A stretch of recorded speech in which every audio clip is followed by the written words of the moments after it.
This behavior change project replication was completed by Eastern Standard Time Zone 1, which includes myself, Rhiannon Conlon, Cody Love, Estella Ibanez, Rosanna Sahadio, and Alexandria Johnson.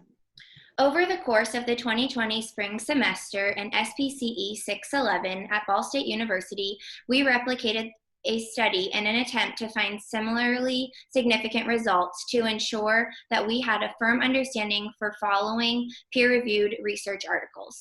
In the following presentation, you will see the results of our replication project, including discussion over strengths, limitations, individual concerns from throughout the process. So the original study, entitled Using Goal Setting, Self-Monitoring, and Feedback to Increase Calorie Expenditure in Obese Adults, was conducted by Gene Donaldson and Matthew Normand in 2009.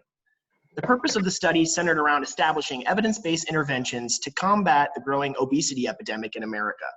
Donaldson and Norman noted that there are several different intervention strategies popping up as a result of the increase. However, many of the most successful intervention strategies to date have focused on increasing physical activity as the first line of defense against obesity. So in this study, Donaldson and Norman used a packaged intervention, which included goal setting, self-monitoring, and feedback to increase physical activity in 5 participants. It's important to note that each participant was considered obese by the standards set forth by the Center for Disease Control during the time the study was completed in 2009. The study utilized a multiple baseline design, which included a brief reversal for 3 of the 5 participants due to varying circumstances, such as the other 2 participants withdrawing from the study after the intervention phase after being notified that they'd have to return to covering their monitoring devices for the return to baseline phase. Additionally, participants who took part in the reversal were returned to intervention when they reported that they would withdraw unless the monitor was uncovered. Lastly, for one of the participants, Paul, during the return to intervention phase, there was a 2-week period in which no data was collected and no feedback was given due to reported computer problems. According to both Donaldson and Normand, a major strength of the study was the simplicity of the intervention, and that the application of the intervention was easily accomplished and implemented on a daily basis. All participants were able to work on their calorie expenditure with a simple and somewhat non-invasive intervention. As for the results of the original study, the degree of change in calorie expenditure from baseline varied across participants, and the data for each participant were quite variable from day to day. Additionally, calorie expenditure didn't always reverse to baseline levels when baseline conditions were reintroduced. Note, the numbers reported are indicative of the average total per session during that phase of study. The results indicated that all 5 participants increased their daily calorie expenditure during the intervention phases as compared to their initial baseline phases. As seen above, 3 of the 5 participants completed 4 separate phases: the baseline phase, intervention phase, return to baseline, and then return to intervention phase. They reported overall increases comparing their final intervention phase averages to their initial baseline averages. For Gracie, she showed a 10% increase from baseline to final intervention. Paul had a 37% increase, while Mike came in with an 11% increase. Jennifer had a whopping 54% overall increase, and then finally, Kevin had a 24% increase from baseline to final intervention. Although the intervention was effective as a whole, a systematic analysis of the components of the intervention package is needed so that the necessary aspects of the intervention can be identified and the irrelevant parts can be removed. So in the interest of time, the following slides will highlight 7 other studies that were accomplished to monitor physical exertion before and after the application of certain variables. All of the following literature supports Donaldson and Normand's 2009 study over the positive effect that being mindful of our physical activity and supportive of one another can have. Many of the studies have shown clinically significant results in the application of such interventions. In a study done by Reif in 2012 entitled Difference in Caloric Expenditure in Sitting versus Standing Desks, a method for increasing our physical exercise and calorie expenditure was tested against a control group. So upon arrival, the participants' height and weight were obtained. Participants were randomly assigned to either sit at a traditional classroom desk or to stand at a specially designed non-traditional standing desk. Then, on the following day, participants were asked to come in for a second trial to be tested on the other desk. During the testing period, participants performed activities representative of classroom work, such as crossword puzzles and word finds. The volume of oxygen consumed, the carbon dioxide produced, and the minute ventilation were measured and collected for 45 minutes, with the first 15 minutes of each trial expunged to allow each participant to fully acclimate to the testing environment. Results showed an increase in calorie expenditure from sitting to standing and was calculated using caloric equivalents. So there appears to be some potential in regards to the validity and reliability of this study given the findings. Next, Norman's study in 2008, entitled Increasing Physical Activity Through Self-Monitoring, Goal Setting, and Feedback, this was markedly similar to the one that was replicated by us in this project. They studied the effects of self-monitoring, goal setting, and feedback on physical activity levels in 4 healthy, non-obese adults. The study utilized an AB-AB reversal design and asked participants to engage in their typical exercise programs. The experimenters cover the pedometers with opaque tape and sign the seals so as to ensure validity and reliability.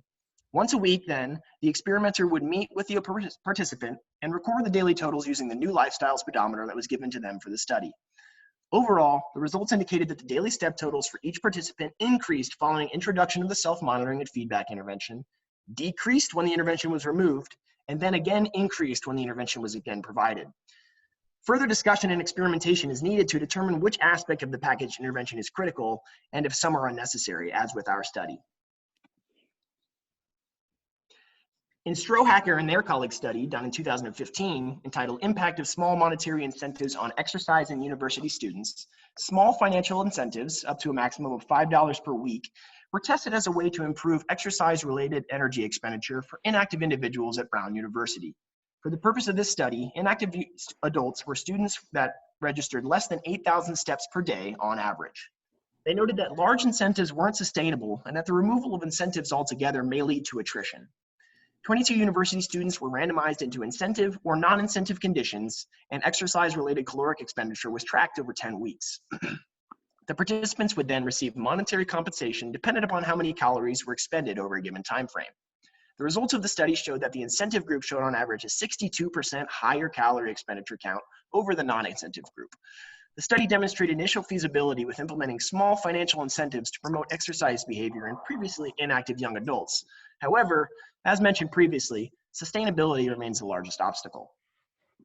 In Wack and colleagues' study done in 2014, titled Using Goal Setting and Feedback to Increase Weekly Running Distance, they evaluated goal setting with performance feedback to increase running distance among 5 healthy adults. Participants set a short-term goal each week and a long-term goal to achieve on completion of the study. Distance per running episode was recorded using the sport band and sensor, and a running episode was defined as a continuous run at a speed faster than a brick walk, approximately 4 miles per hour. Results demonstrated that goal setting and performance feedback increased running distance for all participants.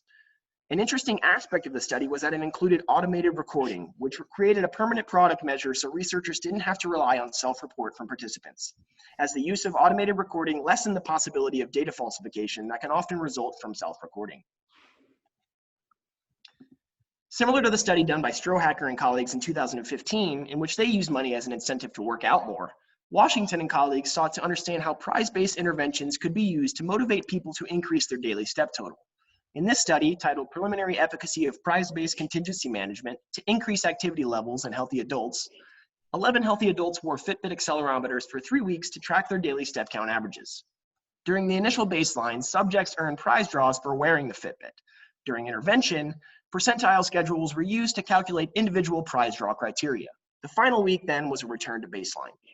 The results indicated that 4 out of the 11 participants showed an increase to their daily step total averages during intervention. Unfortunately, this doesn't show a strong significance in regards to the validity of the intervention as a successful tool for increasing physical exercise and caloric expenditure. However, further research may prove that this could be a viable intervention at some point in the future. In a study done by Huschi and colleagues in 2011, titled Behavioral Assessment of Physical Activity in Obese Preschool Children, they assessed the physical activity of 2 children that were considered obese for their age through the application of direct observation and pedometers to monitor the child's step count throughout the day. The package intervention produced modest increases in activity for Chris, one of the participants, when compared to his baseline activity levels. However, there was substantial overlap in activity levels across baseline and intervention phases for Meg, one of the other participants. Thus, the degree to which activity levels changed is questionable for her.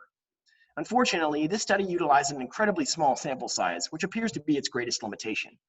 In this way, the results do not carry the same significance that they may have studied and incorporated a greater sample size. Lastly, for our last study, Curti and Gallery, which was done in 2013, titled Internet-Based Contingency Management, Increasing Walking in Sedentary Adults, This used an internet-based intervention strategy to increase walking in 12 sedentary adults over 50 years old. After an initial 5-day screening period, participants who walked 6,000 steps per day were thanked for their participation and checks were sent to their homes. Participants who walked less than 6,000 steps per day were asked to participate in an intervention to increase their physical activity. In the experiment 1, participants received monetary consequences for meeting an increasing series of step goals on at least 3 days during consecutive 5-day blocks. Across participants, steps increased 182% from screening to the end of intervention, and 87% of step goals were met. Next, in experiment 2, goals were set using the same schedule as experiment 1, but no monetary consequences were provided for meeting them. Across participants, steps increased 108% as compared to the 182 from experiment 1, and then 52% of goals were met as compared to 87% from experiment 1. While the findings indicate a positive trend in using monetary consequences, as with the study done by Strohacker in 2015, sustainability is the study's greatest limitation moving forward. Methods of the project. Participants and setting. The participants in our replication study consisted of 4 adult females and 1 adult male: Rhiannon Conlin, Alexandria Johnson, Estella Ibanez, Cody Love, and myself, Rosanna Sahadia. The age range was 25 to 32 years old. All participants are master's level students currently enrolled at Ball State University. The participants were involved in different classes and none of them knew each other prior to this study. Participants lived in various areas of the United States, but they shared the same Eastern time zone. All participants collected data for 12 hours a day for 7 days a week over the course of 8.5 weeks. Participants spent the majority of this time doing daily activities related to school and work. There was a mutual interest in increasing daily caloric expenditure among all participants. Materials. This study required a means for measuring caloric expenditure. Devices such as smartphone health app, Fitbits, and Apple Watches were used to do so. Opaque tape was another material needed for this study. Participants used the opaque tape to cover the monitor of their devices during the baseline phase so that they could not see their caloric expenditure. A computer with internet access was utilized for Google Drives, which allowed all participants to collaborate on documents such as data tracker, feedback form, etc. Google Drives also provided participants with a platform to upload and share literature review articles and other necessary information for the project. Microsoft Excel was used to create a data tracker document in order to record caloric expenditure throughout sessions. Also, the behavior recording form was used to document the daily caloric expenditure average per session. Email access for all participants was also required in order to share inter-observer agreement, also known as IOA, and treatment integrity with other group members. The operational definition that we use to define expending calories was engaging in physical activity in a way that resulted in the increasing expenditure of calories based on a monitor of the participants' choosing. Some examples of this included activities like running, walking, weightlifting, yoga, Pilates, Zumba, and roller skating. Some of our non-examples included things like sitting down, laying down, and sleeping. When collecting data, the participants took a 4-day average of calories expended. The participants tracked their caloric expenditure using an Apple Watch, Fitbit, or other activity tracking app. The participants uploaded their daily average, which was collected daily over a 12-hour period spanning from 8 a.m. to 8 p.m. The data was input by 8 p.m. every 4th night to the shared Google Docs spreadsheet. This allowed the experimenter to then provide feedback by 8 a.m. the following morning. Feedback was provided using a Google Docs spreadsheet along with verbal feedback during the weekly video call. For this study replication, we used a multiple baseline design across participants. This design was used to measure caloric expenditure both before intervention and after intervention.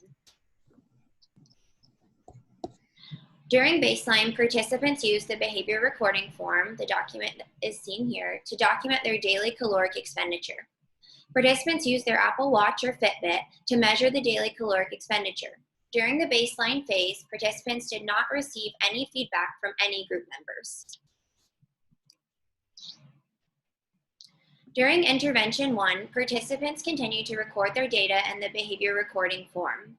All participants continued to collect data using the same methods they were using during the baseline phase. Participants set a goal that was 10% higher than what they were using during baseline.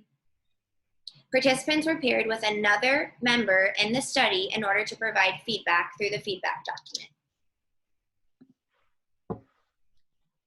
2 participants returned to baseline after the 12th session. Those participants were Cody and Alexandria. The participants only collected data for 1 session. During this session, no feedback was provided by other participants to those 2. After this session, Cody entered into intervention 2, but Alexandria stayed in baseline. As stated previously, only 1 participant, Cody, entered into intervention 2. Alexandria remained in baseline due to unstable results. During each phase, all participants measured IOA by taking a screenshot of their daily caloric expenditure on the device at 8 p.m. that they were using, and recorded their 4-day average caloric expenditure average into the behavior recording form. To maintain a high level of IOA, each participant's reports of daily caloric expenditure should have always matched the data obtained from their monitoring device. Participants sent the screenshots to their partners to show their daily caloric expenditure. The partners observed the screenshot and compared and looked at the data from the behavior recording sheet. The agreement observer would then submit their data back to the original participant, who calculated with IOA data. IOA was collected for 6 sessions across baseline and intervention 1.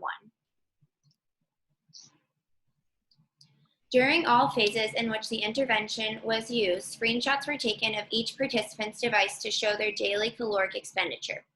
During each phase, the participants used Google Hangouts to communicate weekly via video chats. All participants had access to the behavior recording form and the feedback form.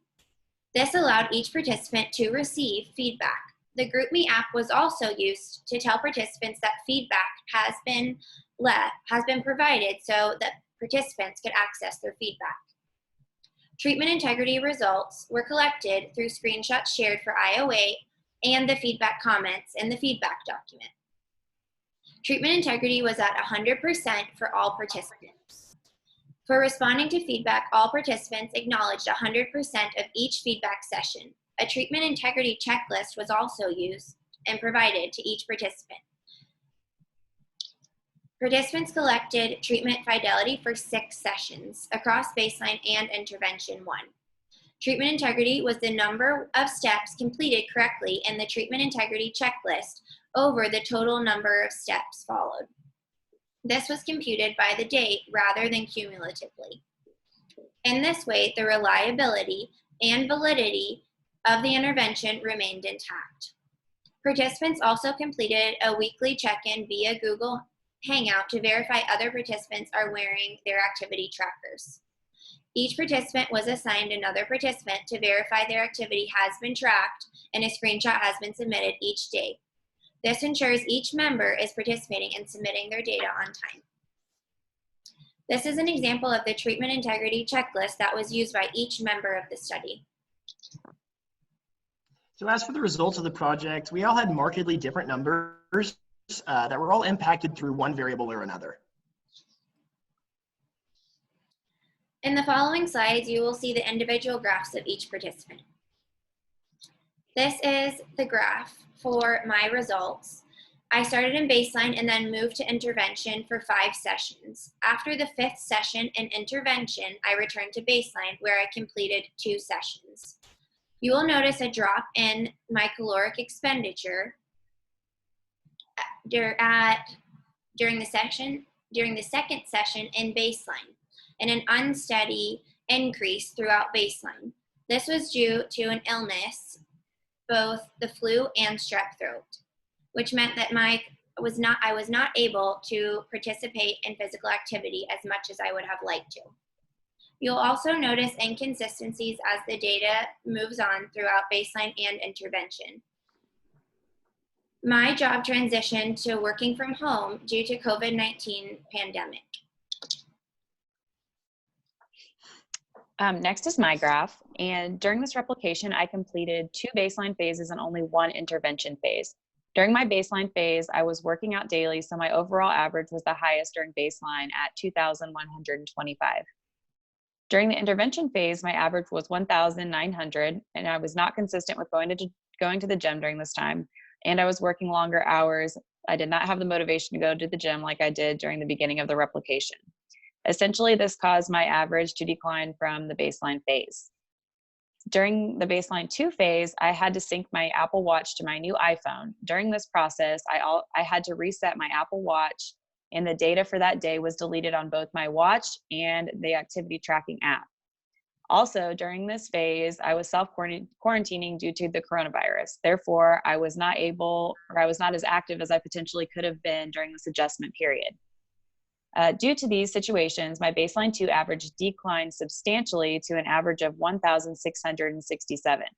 I ended the replication in baseline 2 because my data was not stable enough to progress. Plus, we ran out of time. I believe that if we did not have a pandemic at hand, and if my watch had not reset, losing all my data, my caloric expenditure would have overall increased. Here you can see my graph and my results after replicating the study. I completed 2 baseline phases and 1 intervention phase. During my baseline phase, I maintained an average of 2,044 calories expended per day. On day 7, there was a slight decrease due to the fact that I was just not motivated enough to work out. In the intervention phase, you can see a slight increase, and I maintained an average of 2,152.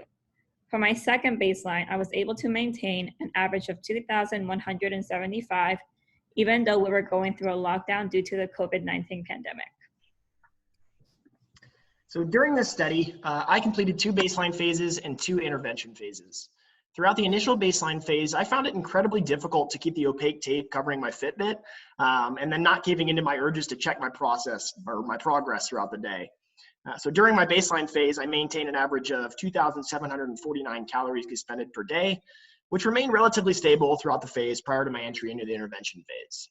Then once in the intervention phase, I was able to increase my daily calories expended to 3,128, which was an increase of approximately 379 calories per day. Unfortunately, the last session in the initial intervention stage was marred by the stay-at-home orders that everyone else is talking about from the coronavirus pandemic. So as such, this had a direct impact on my ability to get out and engage in the same type of physical activities that I had become accustomed to during the baseline and the intervention phases. Therefore, when I returned to baseline conditions during session 13, my averages were drastically lower than what they had been during the intervention phase. As with some of the participants in the original study, I too was upset at the idea of covering my Fitbit back up, so I returned to the intervention conditions starting in session 14, which appears to have helped to increase my daily calorie expenditure in spite of the continuing quarantine conditions. Next, we'll go over my graph. I completed 2 baseline phases and 1 intervention phase. During my initial baseline phase, I maintained an average of 1,587 calories expended per day, which remained comparatively stable and on an upward trend throughout the phase, with the exception of session 5, where there was a slight decrease, dropping to 1,446 calories expended.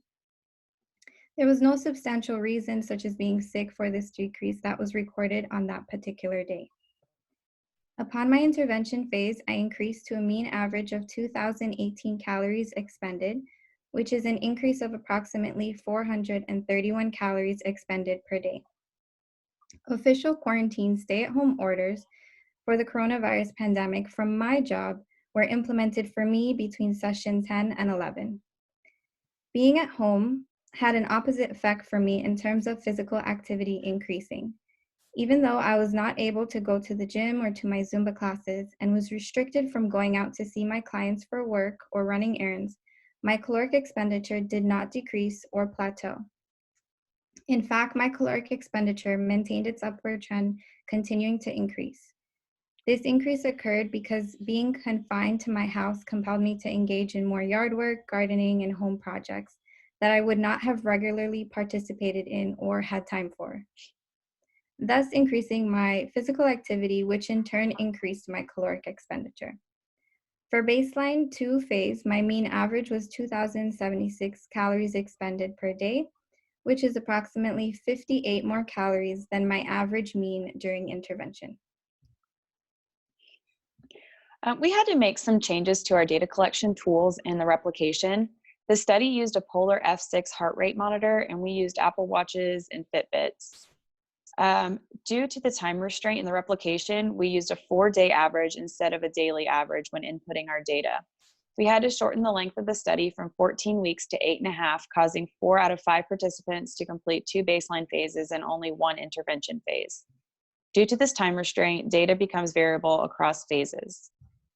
3 out of 5 participants were able to reach their daily goal during the intervention phase, which was 10% above baseline, without decreasing their daily goal.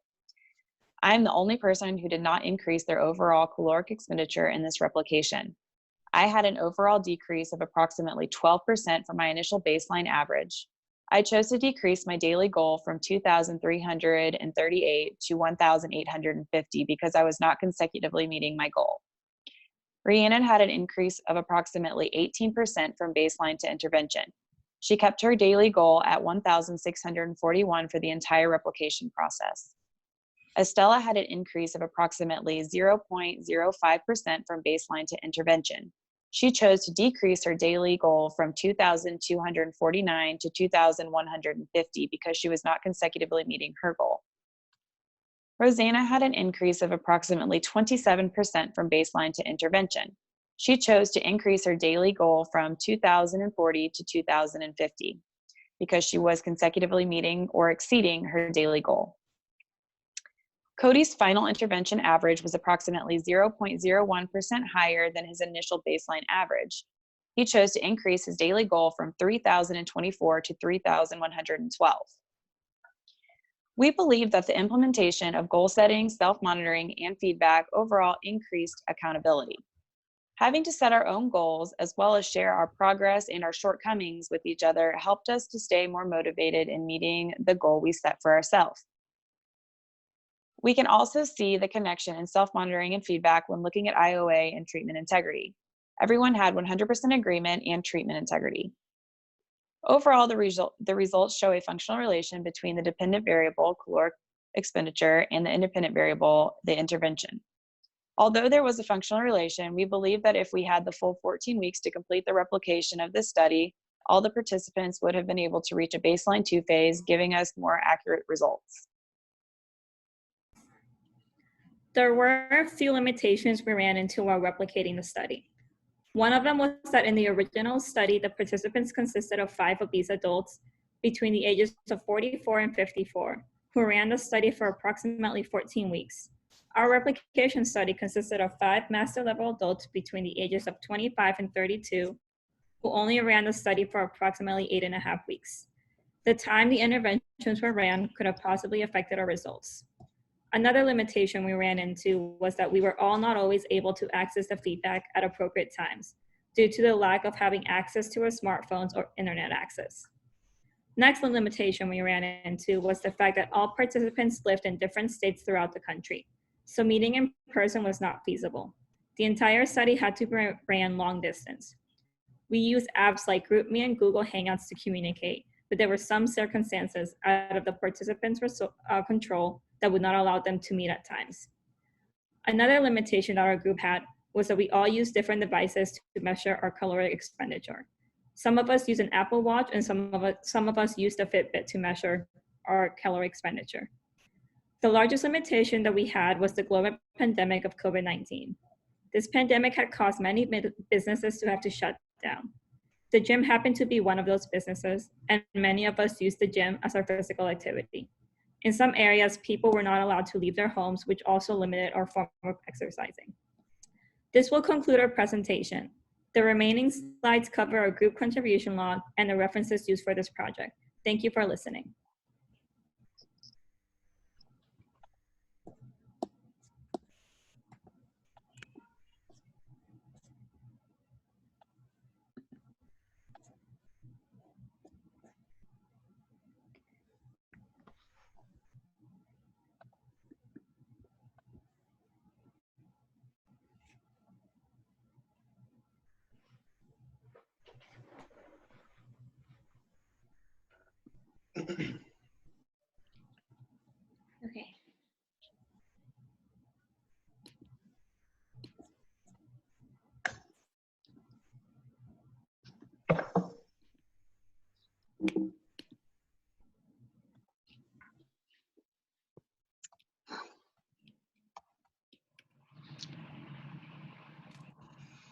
Do you have any questions for us?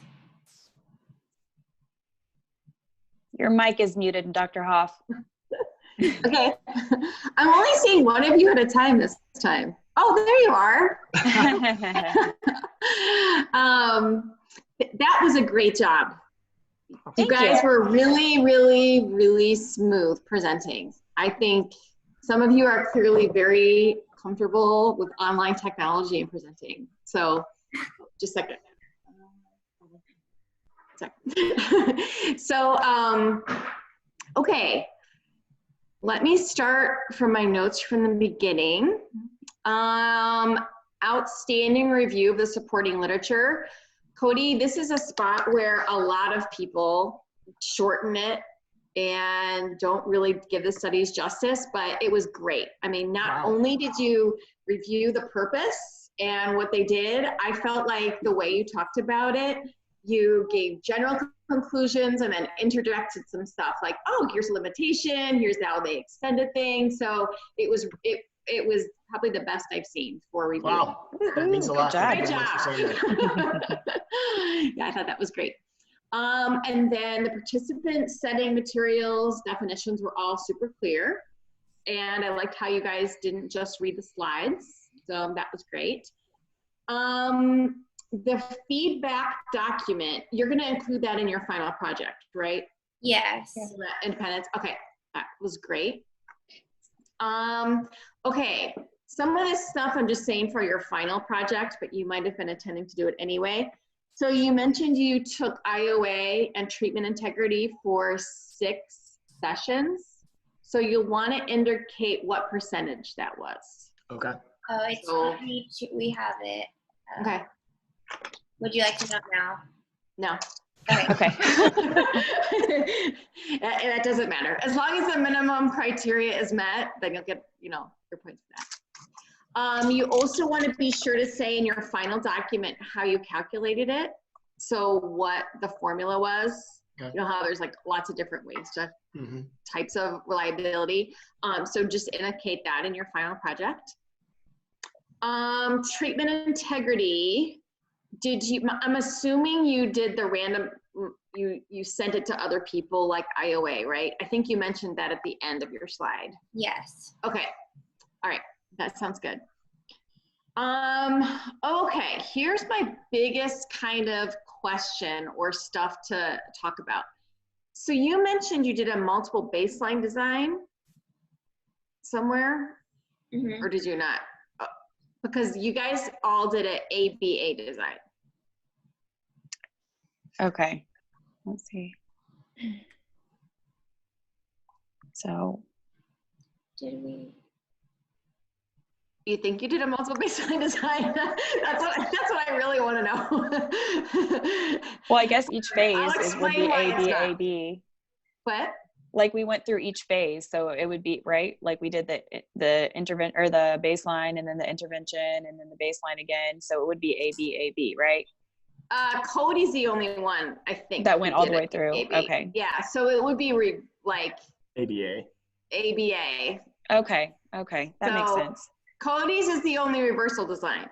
So if you did a multiple baseline design, how that would look is you guys are all starting at the same time, which you did, but you'd have staggered starts to your intervention. So I noticed you guys all started like on day 8. Right.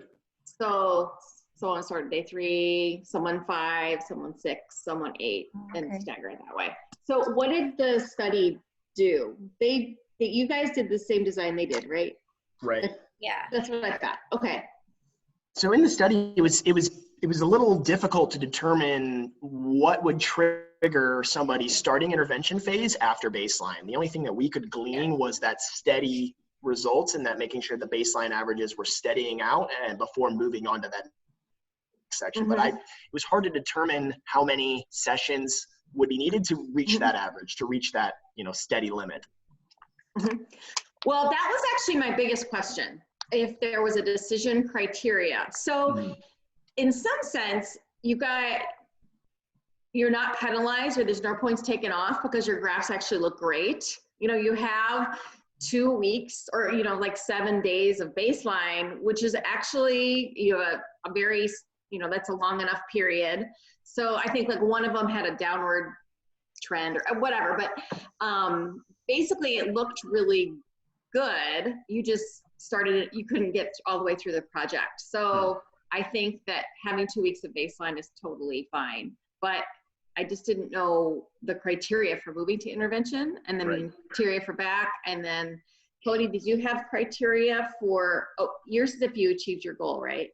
Yeah, so I changed my goal, which I was a meeting, but when I returned to baseline, it just so happened to coincide with me not being able to go out and exercise as much as I could. So I shot back into intervention because I couldn't really not look at my watch anymore. I was getting kind of stir crazy with that. Okay. So I think in your I don't remember all your data specifically, but I think in your manuscript mentioned that baseline data were collected for this many sessions to get like stable data. Okay. And a stable trend. So in hindsight, I probably would have you switch to intervention quicker. But again, there wasn't any major design flaws there or anything. So don't worry about that. Alexandria, you mentioned that you had to sync your phone. Yes. Okay. So was the first data point an error, or are you saying that like lower, or did you say that because you had less data? No, so I still had a little bit of data, but you can see like a big decline from my one phase, my intervention, to the second baseline phase. Okay, take that out. Okay, let me go. So that would be considered invalid data. Okay. So sometimes in real life, it just depends what you do. So if I do something in a classroom, like with a regular teacher, and then I have an intervention, and then there's a sub-in, and you have a wonky data point, there's some reason you might throw it out saying it's wonky, or you could put it in the graph with an arrow to it. But I feel like that's an example of it's just not valid that day. It's a wash. Okay, so don't even include that in that at all. Okay, nope. Perfect. Just take it out and then recalculate your mean and range and stuff. Okay, wonderful. Okay. Let's see. How were your different devices a limitation?